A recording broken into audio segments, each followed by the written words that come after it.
अरे come on यार, unmute yourself and से योर आंसर। इसमें क्या डरने की बात है यार, बात बोलते भी नहीं हो लोग आप लोग तो। बी कंफर्टेबल ना सर।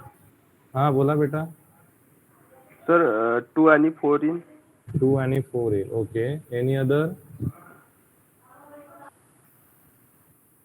2 ची 3 होईल, हा. कंडिशन चेक होईल आणि प्री इन्क्रीमेंट होईल, 4 होईल, प्रिंट होईल, आय इज इक्वल टू 4 आहे इफ मध्ये तर break. Very good Ritesh, well done. Yes sir. हाँ बिल्कुल सही आंसर है.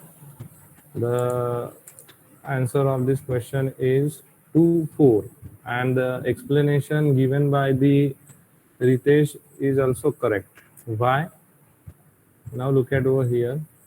इधर गया pointer static integer I. What it means? Static integer i का मीनिंग है कि i के अंदर हम कौन सी वैल्यू इनपुट करेंगे, 0 इनपुट करेंगे. ओके यानी कि डिफॉल्ट वैल्यू 0 होगी इसका. Then i plus plus i मतलब pre increment. So first of all instead of initialization we use plus plus i. क्या हम प्लस प्लस i इनिशियलाइजेशन की जगह पे यूज कर सकते हैं? तो आंसर है यस. जरूरी नहीं है कि इनिशियलाइजेशन मतलब i इक्वल टू 0 ऐसे इनिशियलाइज करना चाहिए. This plus plus i is also consider as an initialization. So i become 1. Then second step आता है check the condition. Check the condition plus plus i means pre increment. So first of all you have to increment first. So 1 become 2 and फिर 2 is considered as a condition. So 2 is a non-zero element means condition is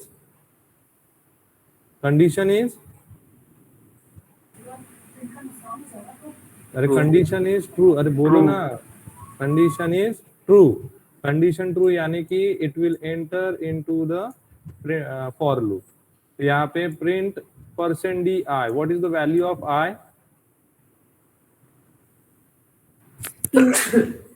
2. What is the value of i? 2. 2. That's why 2 is printed over here. Then it will check if I equal to 4. So what is the value of I? 2. 2 equal to 4. Condition is true or false? False. इसका मतलब अब देखो ये जो if है इसका जो next one line scope रहेगा क्योंकि there is no body. So one line scope है ब्रेक. इसका मतलब ये ब्रेक एग्जीक्यूट नहीं होगा और वापस हम लोग यहाँ पे चले जाएंगे हमारा कंट्रोल लेके. So plus plus I now 2 become 3. Then check the condition. 3. Plus plus I increment first then use. 3 become 4. Then 4 use होगा as an condition. 4 is non-zero element. So condition is True. Condition true. इसका मतलब हम कहाँ पे enter हो गए? Into the for loop है ना. for loop में एंटर होने के बाद में पहले प्रिंट करेगा %di. What is the value of I? 4. Okay. Then if I का वैल्यू है 4. 4 equal to 4. Condition is true और फॉल्स? ट्रू. कंडीशन ट्रू इसका मतलब होगा एग्जीक्यूट ब्रेक. अब देखो ये ब्रेक है हमारा कीवर्ड. ये क्या करता है? ये जो भी आप लूपिंग स्टेटमेंट हो, जो भी बॉडी में हो, वो लूपिंग स्टेटमेंट वो बॉडी को क्या करता है? ब्रेक करता है और आपका कंट्रोल लेके आता है आउट ऑफ द लूप और out of the break, sorry out of the body. तो अभी हमारा कंट्रोल रिटर्न 0 पे जाएगा, वैल्यू रिटर्न 0 होगी और डेफिनेटली आउटपुट में क्या आएगा? क्या आउटपुट आएगा? 2 4. Is it clear? Yes, sir. Yes, sir. हाँ. सो this is all about this particular problem. अब इसमें आपने क्या चीज पढ़ी नया सीखा? तो इसमें आपने सीखा कि फॉर लूप के अंदर हम लोग इनिशियलाइजेशन की जगह पे दूसरा कोई भी ऑपरेशन अगर मेंशन करते हैं तो वो अलाउ होता है. क्या कहा मैंने? वो अलाउ होता है. Is it clear? Then next आपने पढ़ा कि ब्रेक कीवर्ड क्या होता है सी के अंदर. एक कीवर्ड मैंने इसके पहले भी बताया था आपको, वो कीवर्ड था कंटिन्यू, है ना? Yes sir. हाँ, एक कीवर्ड कंटिन्यू, अभी न्यू कीवर्ड पढ़ा ब्रेक। कंटिन्यू क्या करता है, कंट्रोल आपका वापस लूप पे लेके जाता है, और ब्रेक क्या करता है, उस लूप को ब्रेक करके या फिर उस फंक्शन बॉडी को ब्रेक करके वापस हमारा control out of the body करता है। समझा डिफरेंस? Yes sir. आगे बढ़े। Yes sir. What will be the Yes, sir. output of this program? एक मिनट होल्ड करो, हाँ मैं चेक करता हूँ दूसरा मेरे पास में ये जो स्लेट है वो अवेलेबल है क्या। Wait a minute. तब तक लूप इनफाइनाइट टाइम चलेगा वाई, ना, उसमें इनिशियलाइज किया है ना कंडीशन है। और क्या ये अलाउड है? सर एरर आएगा। नो सर, अलाउड नहीं है। फिर अलाउड नहीं है तो पहले आप इनफाइनाइट कैसे बोल रहे हो? पहले तो सोचो कि ये ऐसा आपने जो लिखा है ये सर सही है या नहीं है। फॉर का स्टेटमेंट होता है for initialization condition and then इसके बाद में इंक्रीमेंट और decrement operation. So here there is no initialization on the first position, there is no condition, and there is no increment decrement operation. Okay, so क्या ये program execute होगा तो कैसे होगा, नहीं होगा तो क्यों नहीं होगा? क्योंकि यहाँ पे 3 चीजें मेंशन करना जरूरी है और आपने एक भी चीज मेंशन नहीं की है। Answer is infinite loop. आपने जो कहा था, किसने कहा था, रक्षा ने कहा था क्या? Yes, sir. Okay, infinite loop. Chaitanya also said infinite चलेगा, रक्षा से इनफाइनाइट चलेगा। ओके, व्हाई इनफाइनाइट चलेगा? तो इसका रीजन ये है कि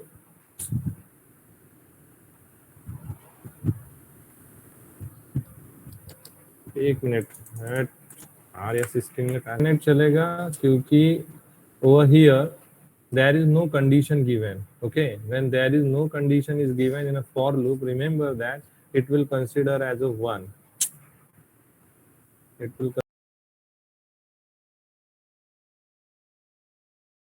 consider as a 1. Okay, when it will consider as a 1, then the condition is true always, and when the condition is true, it means loop will execute till the condition is false. तो वो तो true ही रहेगा, हमेशा true रहेगा. That's why the loop will execute infinite time. Clear? Yes, sir. Yes sir. Yes, sir. अभी का क्या होता है कि ये जो लूपिंग स्टेटमेंट्स वगैरह इनफाइनाइट लूप में जाते हैं, तो नाउअडेज मॉडर्न सिस्टम्स जितने भी हैं वो क्या करते हैं, कुछ स्टैक मेमोरी या कुछ एक पर्टिकुलर क्यू मेमोरी उसको असाइन कर देते हैं।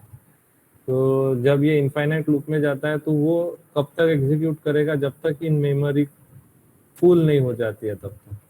Once this memory is full, वो क्या करेगा, इसको इनफाइनाइट लूप से ऑटोमेटिक लेके आएगा। ओके, नाउअडेज जितने भी मॉडर्न ऑपरेटिंग सिस्टम्स अवेलेबल है वो क्या करते हैं, कुछ इस तरह से फंडामेंटल्स यूज करते हैं। तो इसके वजह से अगर इन केस इनफाइनाइट लूप ये ऑप्शन में नहीं है तो वो सिचुएशन में आप क्या कर सकते हो, यू हैव टू क्या कहते हैं, आप उसको फाइनाइट कह सकते हो। कब तक फाइनाइट? जब तक मेमोरी फुल नहीं हो जाती है तब तक।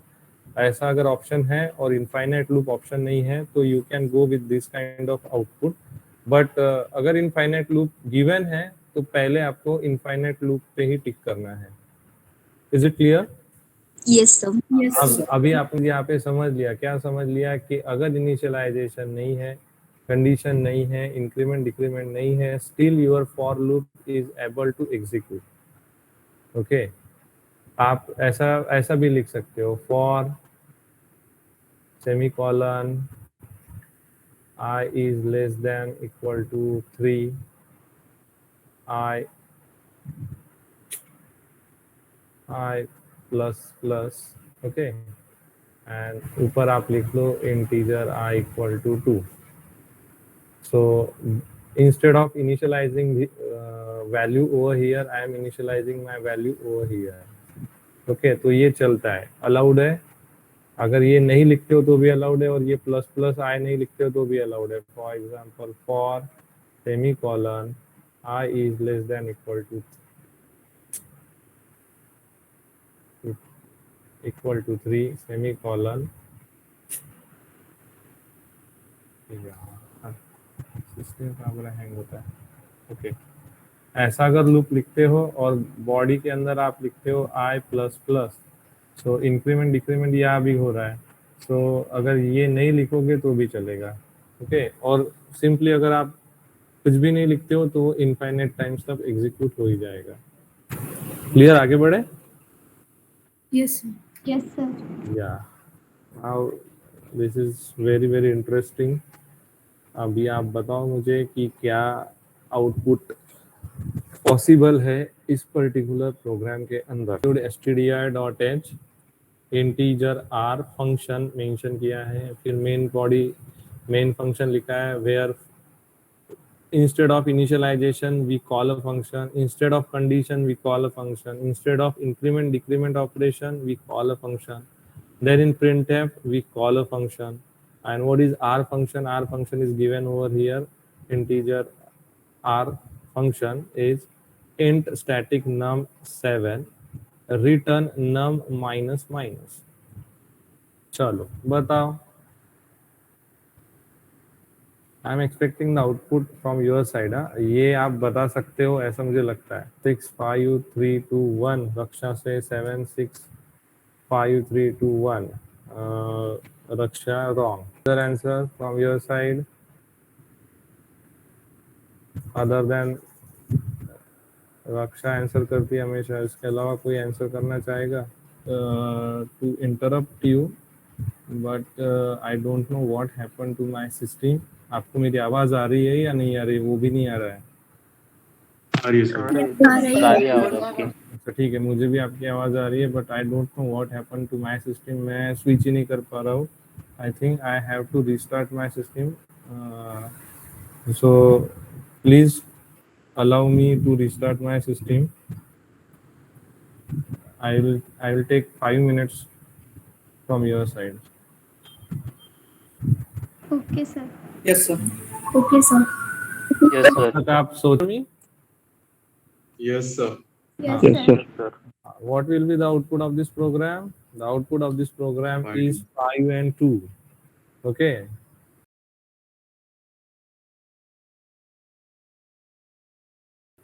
Now, what happened over here?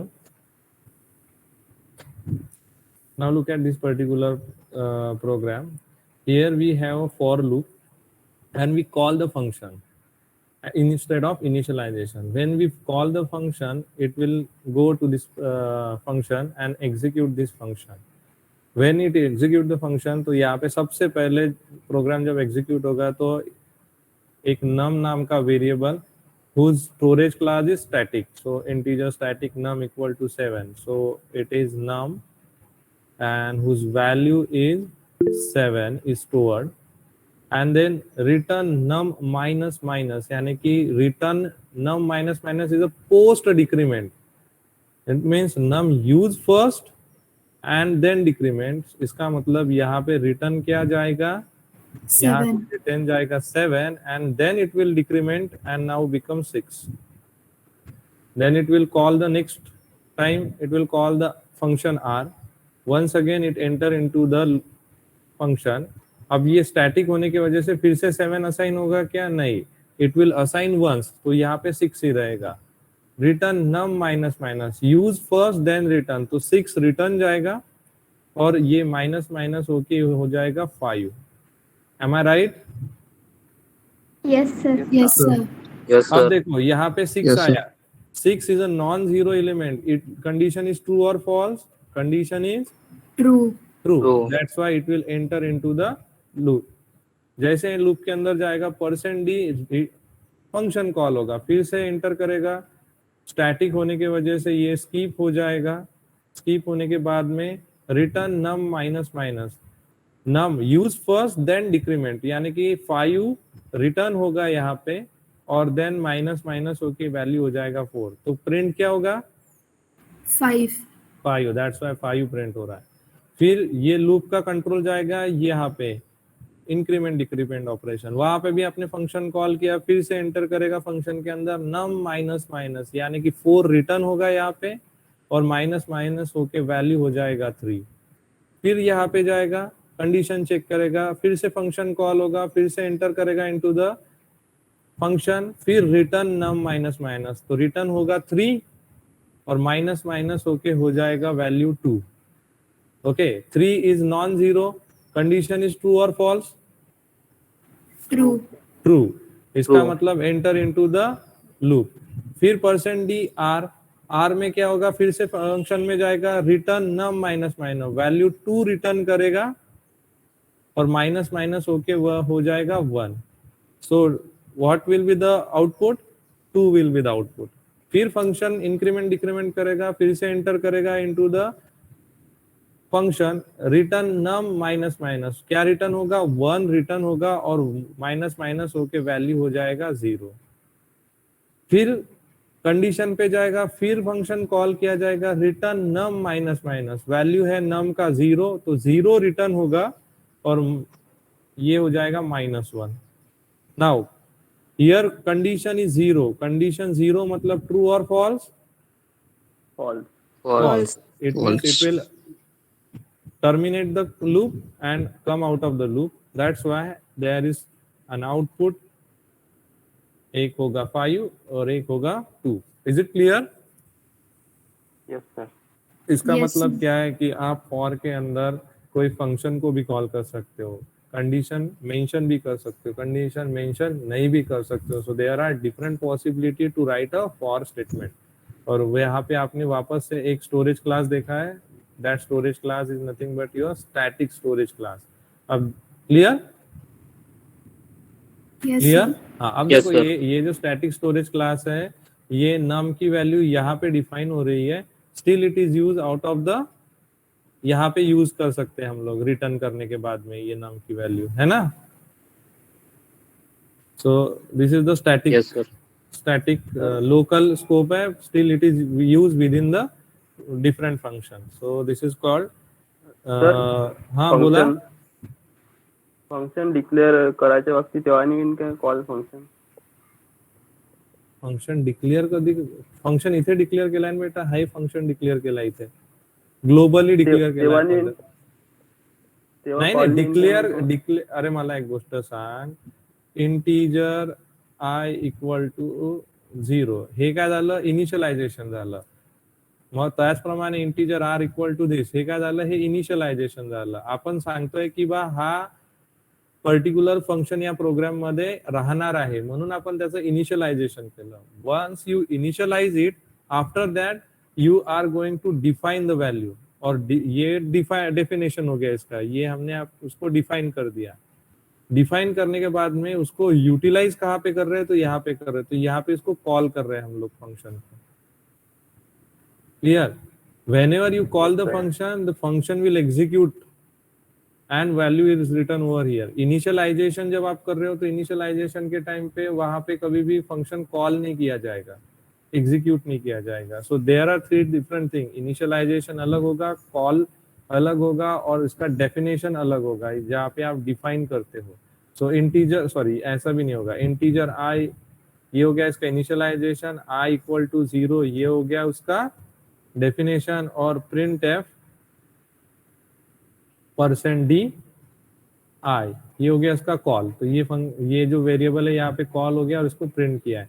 तो आप इंटीजर आई लिखोगे तो वहां पे कोई वैल्यूज प्रिंट होगी क्या? नहीं होगी. यहाँ पे कोई वैल्यू प्रिंट होगी क्या? नहीं होगी. प्रिंट वहीं पे होगा जहाँ पे उसको हम कॉल करेंगे यूजिंग द फॉर्मेट स्पेसिफायर. उसी तरह से फंक्शन में होगा, जहाँ पे इनिशियलाइज किया, यहाँ पे उसको डिफाइन किया और यहाँ पे उसको कॉल किया. तो जहाँ पे आप कॉल करोगे वहीं पे उसका वैल्यू रिटर्न जाएगा और वहीं पे आप उसको, अगर प्रिंट एफ स्टेटमेंट लिखा है डेफिनेशन में तो प्रिंट यहाँ पे होगा, और अगर यहाँ पे नहीं लिखा है कहीं और पे आप उसको यूटिलाइज कर रहे हो तो वहां पे उसकी वैल्यू प्रिंट होगी. Clear? Yes sir. Yes, I sir. Hope Yes, you sir. Understand the concept. 5 to output कैसे आया Yes, sir. समझा? Yes sir. Yes sir. चलो आगे बढ़ते हैं. This is also an example of your for loop. इसका answer with in 2 minutes आप post chat box में पोस्ट करो, करेक्ट आना चाहिए इसका आंसर, बहुत इजी है। 0 1 2 3 4 5 0 1 2 3 4 5 okay okay okay very good. चलो आगे बढ़ो, बताओ जल्दी जल्दी। 0 1 2 3 4 5 0 1 2 3 4 5 0 1 2 3 4 5 0 1 2। वाह, copy and paste. Ritesh, Kalyani, okay बस ओके, इतने लोगों का आंसर आ रहा है 0 1 2 3। अब इसमें है क्या यार? सर एरर है सर। अच्छा सर एरर होता सेमी कॉलन है यहाँ पे, है ना, मेरा कंसीडर द सेमी कॉलन हो गया। अब अभी भी एरर आएगा?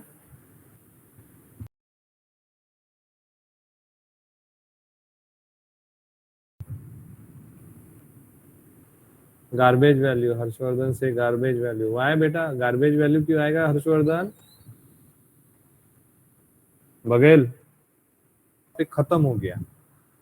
जनरली हम लोग इस तरह से लिखते हैं ना, फॉर समथिंग, और फिर यहाँ पे अगर कोई वैल्यू लिखते हैं और फिर लिखते हैं प्रिंटफ लिख लिया और सेमी कॉलन दे दिया, है ना। तो ये फॉर का जो स्कोप होता है वो 1 लाइन होता है, ऐसा मैं कहता हूँ हमेशा, 1 लाइन स्कोप होता है, ऐसा ही कहता हूँ ना? Yes sir.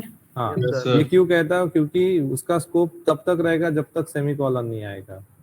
ओके, तो प्रिंटफ स्टेटमेंट ये सेमी कॉलन आ गया, इसका स्कोप फिनिश, अगर आप बॉडी नहीं लिखते हो तो। अगर आप फॉर में ओपनिंग ब्रेसेस क्लोजिंग ब्रेसेस लेते हो, देन दैट सिचुएशन उसका स्कोप ये opening parenthesis and closing parenthesis decide करते हैं, ठीक है। बट अगर आप फॉर के बाद में सेमीकोलन देते हो तो फॉर के बाद का सेमीकोलन से एंड ऑफ स्टेटमेंट, यानी कि the scope of your for loop is end over here. तो फॉर लूप एग्जीक्यूट हो जाएगा but there is no scope of this printf under this for loop. Okay, there is no scope, क्योंकि ये for loop का and हो रहा है due to this semicolon. तो कैसे होगा? आई का वैल्यू 0 हो जाएगा, देखो आई का वैल्यू 0 हो जाएगा। 0 is less than or equal to 5, condition is true, but there is no statement to execute it because of this end of statement, so it will directly jump I plus plus, now it become 1. 1 is less than or equal to 5, true. There is no statement to execute I plus plus, now it become 2. 2 is less than or equal to 5, true. There is no statement to execute I plus plus, it become 3. 3 is less than or equal to 5, condition is true. There is no statement for execution, then I plus plus, it become 4. 4 is less than or equal to 5, condition is true. फिर से कोई execution के लिए नहीं है, इसलिए I plus plus, now it become 5. 5 is less than or equal to 5, condition is true. There is no statement for execution, that's why I plus plus, it becomes 6.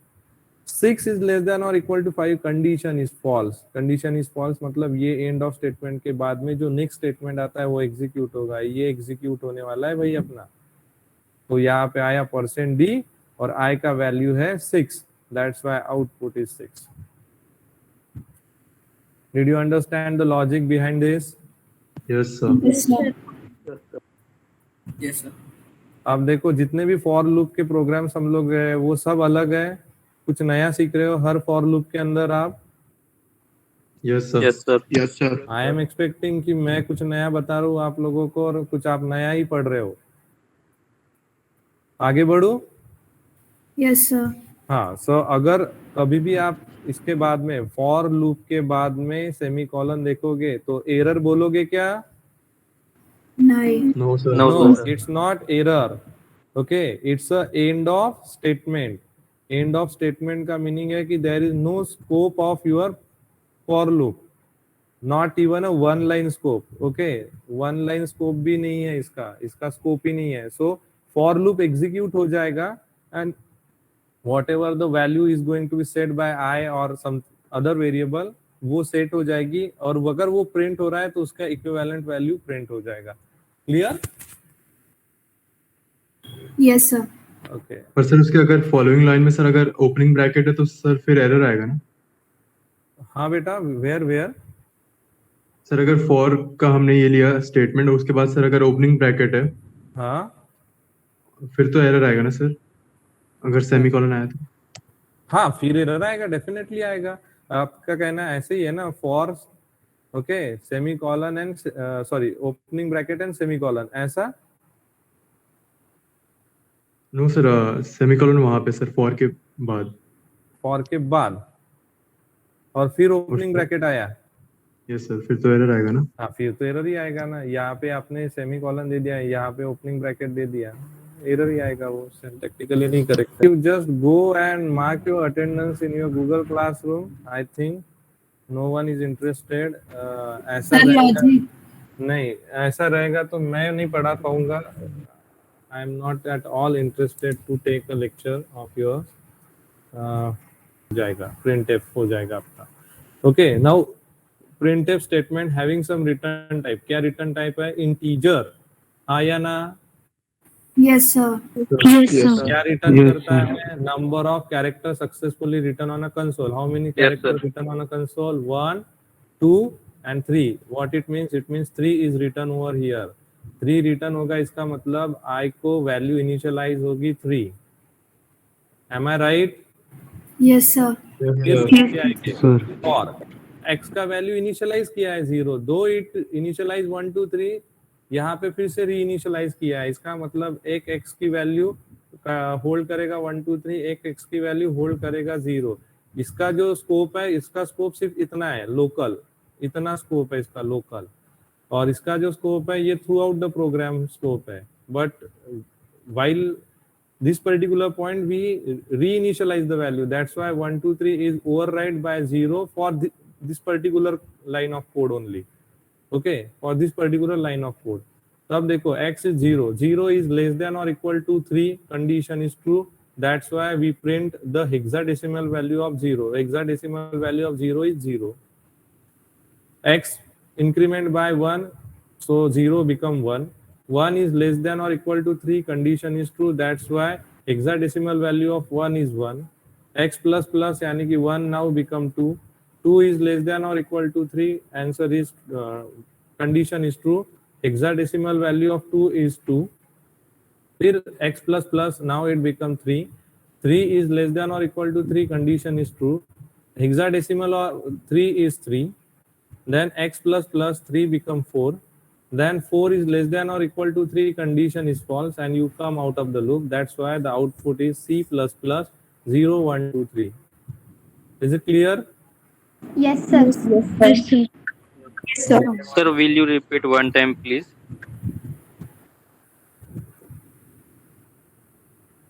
Here we initialize the value of I by using the printf statement. Okay, printf statement का return type होता है integer.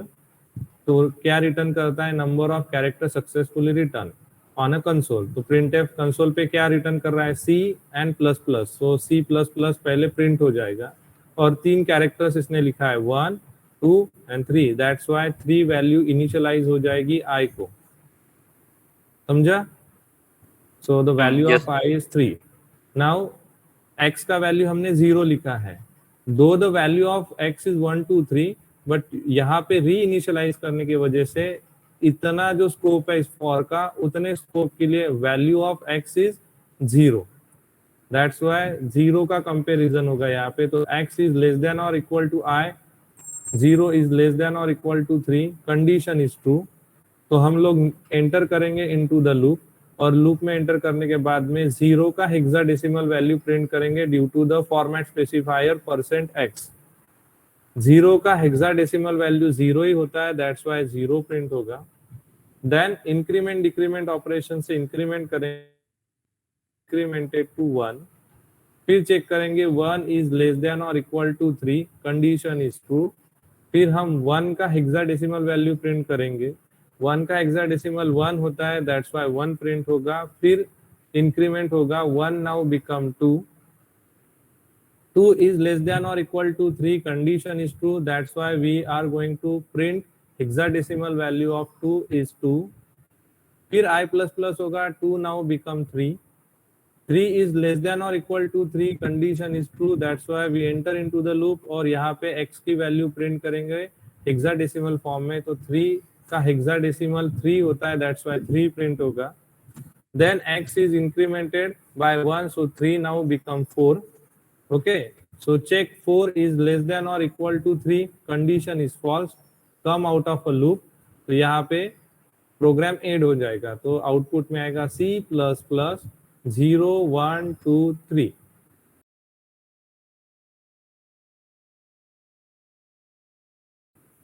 ये है आपका output. सो C++ 0, ये गलत है यहाँ पे, C++ 0 1 2 3 ये करेक्ट आंसर है. C++ 0 1 2 3. क्लियर? Yes, sir.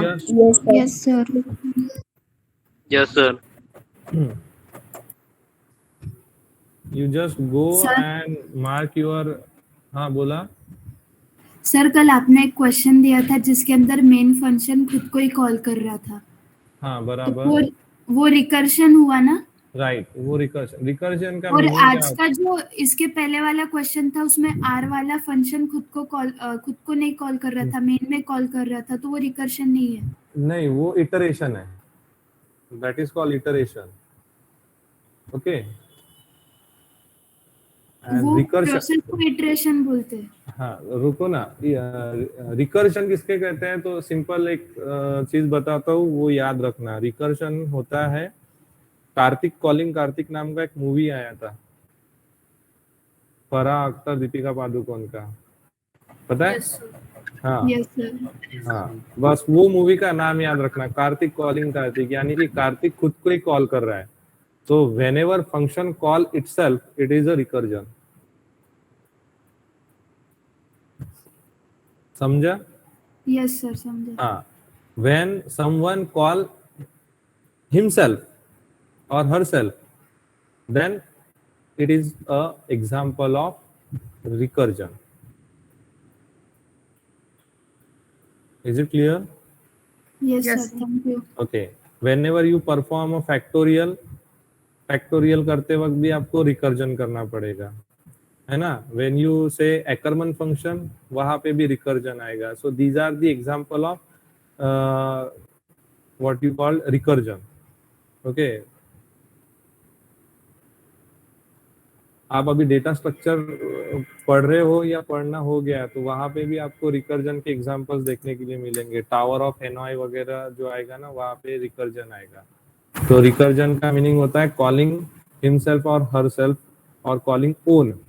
तो इसका बेस्ट एग्जांपल याद रखना, कार्तिक कॉलिंग कार्तिक. ये मूवी का नाम याद रखोगे तो रिकर्जन हमेशा के लिए याद रहेगा. Clear? Yes sir, thank you. Yes, sir.